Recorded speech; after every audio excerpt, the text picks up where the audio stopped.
"Dad, can I go to the mall?"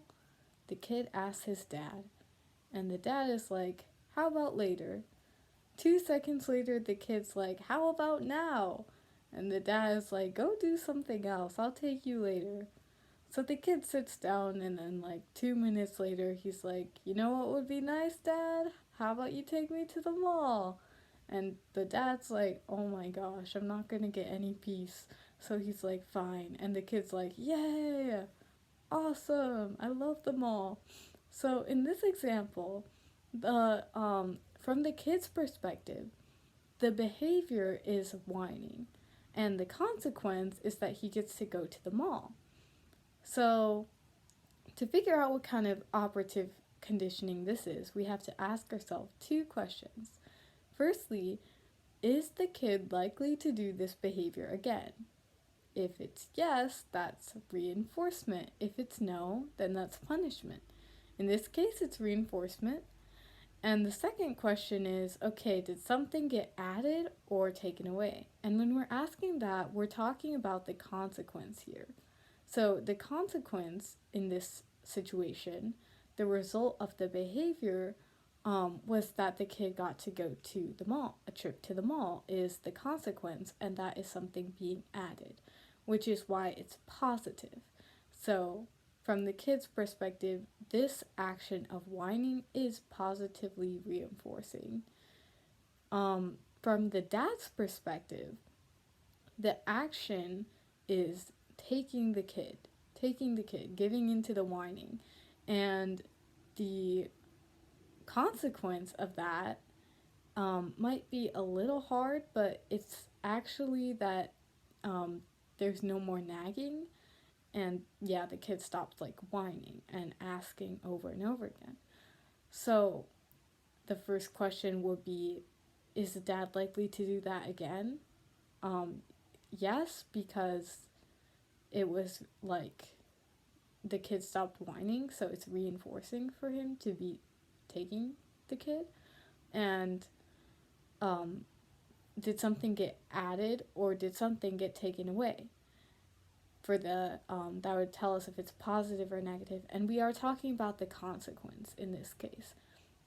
We're not saying, oh, it got added, he like takes the kid. No, it's not the behavior, it's the consequence. So the consequence was that there is no more nagging, and that would be a subtraction of something. So negative reinforcement for the dad. Doing this behavior is, it's like something annoying got taken away, which is why it's reinforcing. So next we're going to talk about reinforcement schedules. And that's a pattern which defines how often the desired behavior is being reinforced. Um, so there's different types.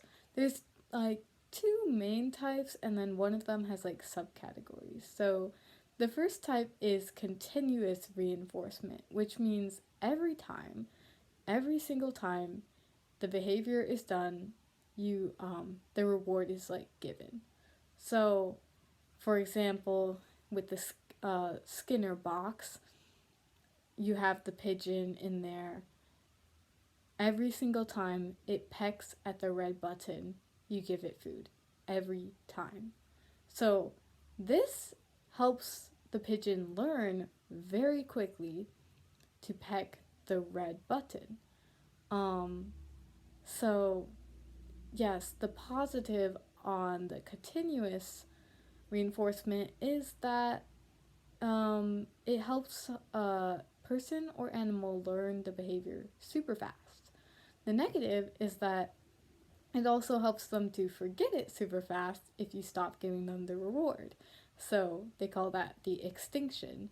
So once you stop giving the pigeon food, it will quickly lose interest in that red button. So same with humans. If you give them something every time, they'll learn quickly, but then when you stop giving it to them, they will just stop doing the behavior. It won't stick.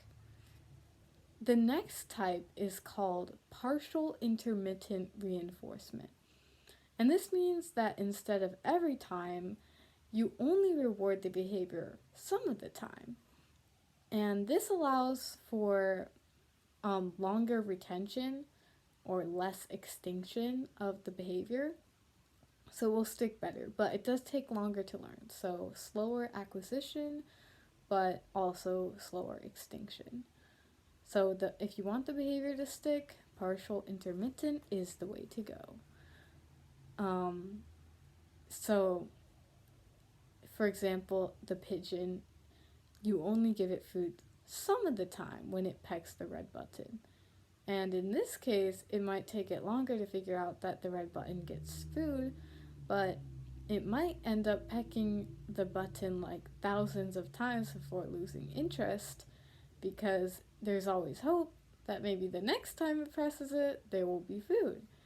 And in the example with the whining kid, it's kind of the same.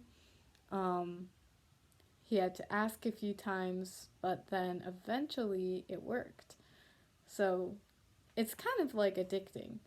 But there are multiple like different kinds of partial intermittent, because that just means not giving the reward all the time. There's 4 types. The first is fixed ratio. A fixed ratio schedule means that the reward is given after a specified number of times. So, fixed because it's specified, it's like stable, stays the same, doesn't change. And ratio, it just means that it's based on the number of times. So, numbers, math, ratios, all of that. If it helps you remember. So, examples of this is like, at Culver's when you like buy the kids' meals and they have those like tickets, and when you collect 10 of the tickets, you get one free one. That's a good example because it's a fixed number. Once you collect 10, you get that reward, and it encourages you to keep buying more kids' meals. Other examples would be like if you're trying to encourage like a kid to learn guitar or violin or just any instrument, after they like practice 5 times in the week, you give them a piece of candy. So for every 5 times they practice, they get a piece of candy. Or like at school for service hours, for every like 3 letters you write, you get 1 hour of service. So it's kind of like an incentive that gives you a specific number, after a specific number of reps, you get that reward. The next type of intermittent reinforcement is called variable ratio schedule. So instead of a fixed ratio schedule like the last one, this is a variable ratio schedule, which means that you get the reward after an unpredictable number of times. So for an example, a salesperson, they don't know if the person they're talking to is gonna buy the product, but they keep trying because there's always hope. It's not like, oh, every 3rd person will buy it. It's just like you have to keep doing it and then you see. So it's variable, but it's based on the number.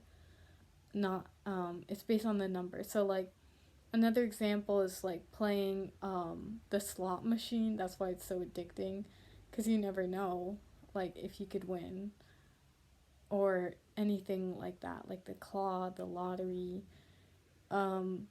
Yeah. The next type of partial intermittent reinforcement is called fixed interval schedule. So fixed because it stays the same, interval because it's about the interval of time.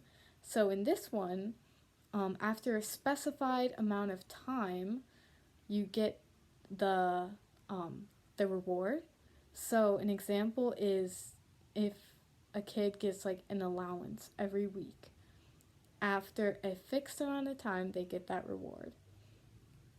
The last one is called variable interval schedule, and that is after an unpredictable amount of time.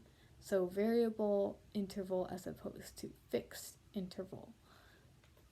interval of time. So you get the reward after an unpredictable amount of time has elapsed. Um, yeah, so also kind of like unpredictable. So, for example, like every so often you'll get like a coupon in the mail. It's like, you always want to check the mail. You're like, ooh, did I get something?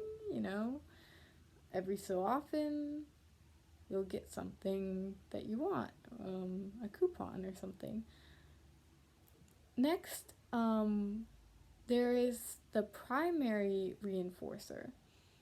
So we're done talking about the schedules, but now to the reinforcer itself. So the thing that you get after the behavior that is like being reinforced or encouraged. Um, so the primary reinforcer is the thing itself that is like directly like it's just directly reinforcing. Um, yeah, so in in it of itself, it's reinforcing. For example, like just food, it satisfies a biological need. You get the food, you can eat the food, and it's reinforcing. It's like, oh, like that feels good, you know? Or like a compliment, like praise from someone, automatically, like you get that good feeling. So the primary reinforcer is like, yeah, it's like innately just reinforcing in itself. The secondary reinforcer is something that gains its reinforcing power through association with the primary reinforcer. So, for example, money. Um, in itself, like, money doesn't do anything. Like, you can't eat it, it doesn't, like, it doesn't really do anything of itself. But it's kind of associated with other things that do, like food. So with money, you can buy food, and we know that, so it's like reinforcing to us. But without like the power of being able to get things that are primary reinforcers with money, it's like not reinforcing at all.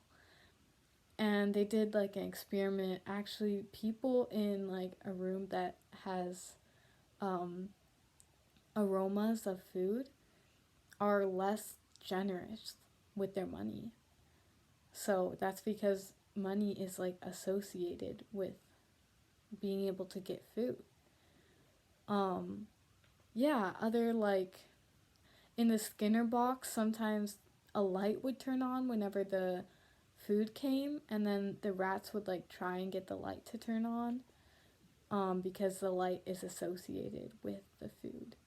And that's why the light was reinforcing to them. Like they would try to get that. Also, the tone of voice someone's using, it can be like associated with good news or associated with a compliment. So these are all just secondary reinforcers that get their power from being associated with the primary reinforcer.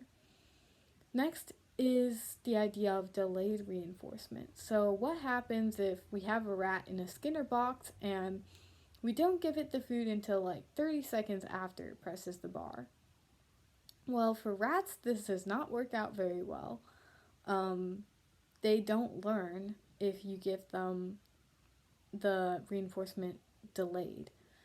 Because then they just go back to their regular behavior. They're like, oh, walking around the box, click the little bar, and then they go back to like scratching or sniffing around, and then, oh, there's some food. Oh, maybe it's for the sniffing I was just doing.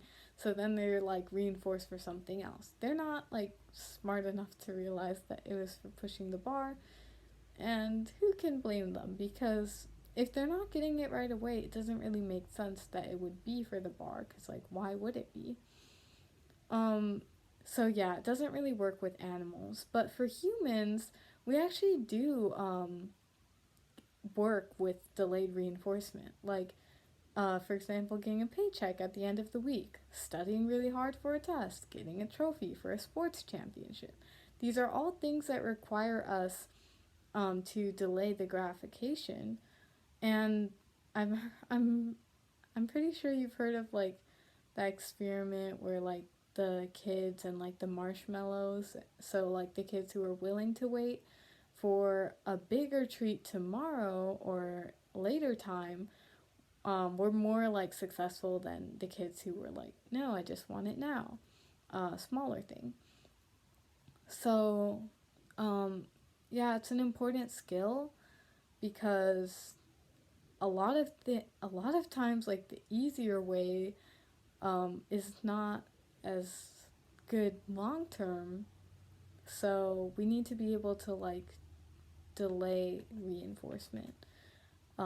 Some people have problems with that. That's kind of a reason for crime because they want to like steal or do crimes and just like get it right now instead of being able to wait. Or like, you know, it's probably everybody has like stayed up a little bit too late the night before a test, just playing video games or doing whatever because it feels good in the moment. But it is important to be able to delay that reinforcement. Um, yeah, so hope that you enjoyed the video.